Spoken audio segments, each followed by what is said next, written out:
In Bellas Artes Palace, the high temple of Mexican culture, poet Celerina Sanchez is reciting in her native tongue, Tuun Sabi. It's part of the celebrations for International Mother Tongue Day. Here it's an especially big deal. 7.5 million Mexicans speak one of the country's 68 indigenous languages. But not all is well. More than half of them are in danger. If my language dies, I'll never know how to name things, how to see the world from my point of view.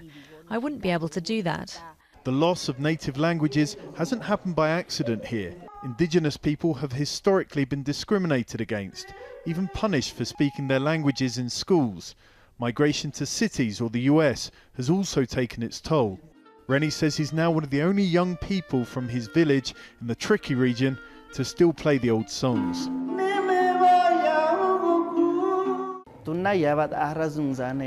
Things have to change. We shouldn't be thinking that people are less for speaking an indigenous language. I want to tell the world that it's actually very valuable because it locks in all of our ancestral knowledge, music and medicine, the things that we've been losing. Mexicans seem to be coming round to that point of view. Those taking the Nahuatl poems handed out by officials in the metro are keen to hang on to their roots. It's important not to lose our traditions and languages because they're our inheritance. We've already almost lost them, but we should teach our children to value what we have. That's spilled into Mexico's artistic life, but it hasn't necessarily got beyond that.